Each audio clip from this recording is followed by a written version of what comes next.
वर्षा गाटकर. आपण पाहतात S Bharat news network. बातमी आहे गडचिरोली जिल्ह्यामधील. माननीय डॉक्टर साहेब कोडापे ग्रामसभा अध्यक्ष तसेच आपल्या या तालुक्याचे सचिव डॉक्टर रवींद्र सुरपाल, आपली ग्रामसभा या ठिकाणी डॉक्टर सुरपाल सुद्धा तुमच्या ग्रामसभेचे सचिव आहेत. या तालुक्याचे डॉक्टर म्हणून ते या आमगाव PSC ला काम करतात. रवींद्र कोरे साहेब या जिल्ह्याचे सल्लागार या ठिकाणी उपस्थित आहेत. उपस्थित मान्यवर मंचाच्या खाली सर्व आहेत, जे माझे आई वडील बंधुभाऊ, सगळ्यांना एकदा जय सेवा. सर्वांसाठी माननीय कोरे साहेबांनी तसेच डॉक्टर रवींद्र कुमार यांनी सुद्धा आपल्याला मुलाचं मार्गदर्शन करून गेलेले आहे. मी सर्वांसाठी आजच्या मार्गदर्शकाच्या पहिल्यांदा मी माझे 2 शब्द सुरू करण्याच्या अगोदर जे आपल्या मंडपाच्या आत आहेत आणि मंडपाच्या बाहेर पण आहेत त्यांना माझ्याकडून जय सेवा. मित्र हो, प्रबोधन म्हटलं तर आम्ही जास्त वयाचे आहोत तर आमच्यासाठी प्रबोधन वरचं, पण जे आहेत त्यांना टिकवून नेण्यासाठी आमच्याकडून डॉक्टर बाबासाहेबांनी म्हटलं होतं, शिका, संघटित व्हा आणि संघर्ष करा. हे तीनच आम्हाला 70 वर्ष झाले तर आम्ही यातला एकही घेऊ शकलो नाही. सध्याला ग्रामसभेच्या माध्यमातून जिल्ह्यामध्ये doctor Kodape sir, Ravindraji कोळे sir आणि रवींद्र सुरपा, त्यात मी सुद्धा आहे.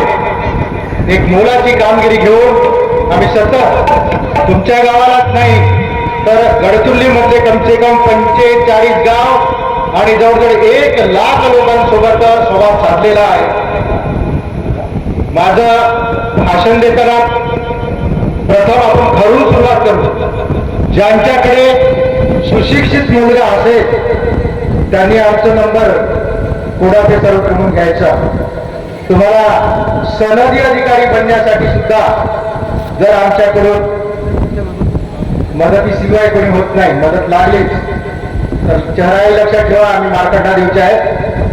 माझं आडनाव सुरपाल आहे. तुम्हाला कुठेच कमी पडणार नाही.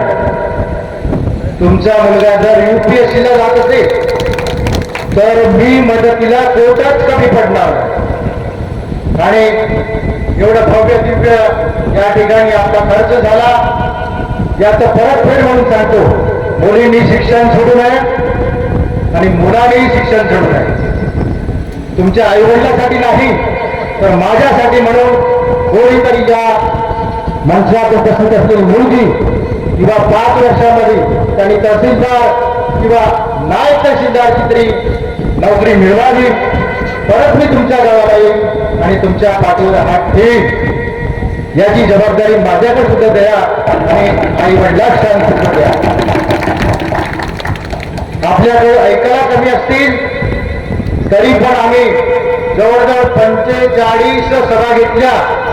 सर्वांना सांगितलं राजकारणी कमी पडतील, सुरपाल घराणे कमी पडणार नाही. आतापर्यंत 65 लोक कोर्टात नेले, त्यात माझा मुलगा 25वा होता. परत 25 लोकांची पिटिशन दाखल केलं. 65 आणि 25 किती लोक नोकरी लागले? जास्त नोकरी लागणार आहे, लागले. मी तुमच्यासाठी कोर्टामध्ये सुद्धा जायला तयार आहे, पण आपल्या समाजासाठी शिक्षणात कोणी कमी पडू नये हेच सांगण्यासाठी मी इथे आलो आहे. नाहीतर मी मरपल्लीच्या एका कार्यक्रमामध्ये गेलो, तिथं ऊन लागली असेल, त्याच्यानंतर मला टायफॉइड झाला, 2 महिने तपासणा होतो. आज कोडापे सरांच्या कालाला तुम्हाला यावं लागेल. मला माहित होतं ग्रामसभेचे काही लोक ऍक्सिडेंटनी, म्हणजे अध्यक्ष सुद्धा ऍक्सिडेंट झाले. या ठिकाणी जवळ सचिवालय होते, ते सुद्धा उपस्थित राहू शकले नाही. त्यांच्या वडिलांचा काहीतरी इथे इंजेक्शन देण्यासाठी आले होते. तर आपल्याला लहान मुलाकडे लक्ष द्यायचं आहे. पिढी कशी दुरुस्त करायची आहे? घरून. राजकारणाने पिढी दुरुस्त होत नाही. जो राजकारण करेल तो पिढी दुरुस्त करणार नाही, त्याच्याकडे जर लक्ष द्यायचं नाही. काय आपली पिढी दुरुस्त होणार आहे आपल्या मुलाकडून.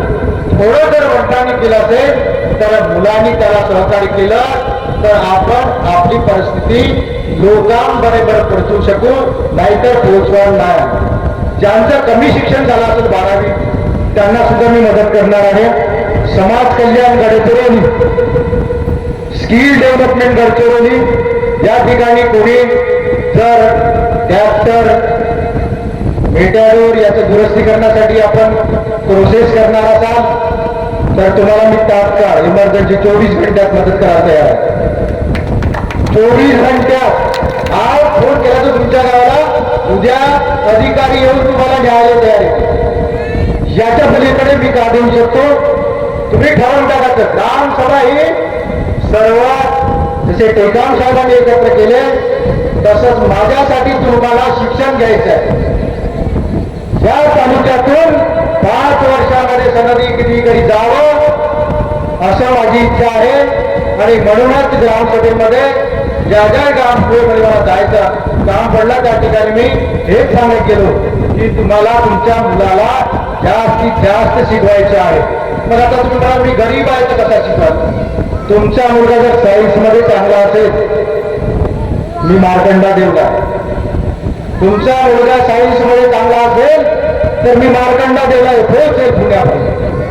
पण तुम्हाला तुमच्या मुलाला शिक्षण द्यावं लागेल आणि देणं फेडावं समाजाचे म्हणून उभा आहे मी तुमच्या पुढे. जर तुम्हाला माझ्याकडून काही घ्यायचं असेल, टाईमही झालेला आहे, आपण या ठिकाणी उशिराला उपस्थित झाला. आम्ही तुमच्याकडे खूप आशेने उभे होतो. काही लोक आमच्याकडे पाठ फिरवली असेल तर मी ते सांगितलं त्या पाठ फिरवलेला कुठलाही शब्द नाही. मी आहे शब्द म्हटलं. मी राजकारणात नाही. 38 वर्ष सेवा केली. त्याच्या अनुभवाने मी तुमच्या मुलांना पाठबळ देईन. तो खरोखर आयएस जर होत असेल तर त्याला मी पुण्यामध्ये नेऊन खरोखर शिकवीन. तुम्हाला विद्यार्थी द्यायचा आहे.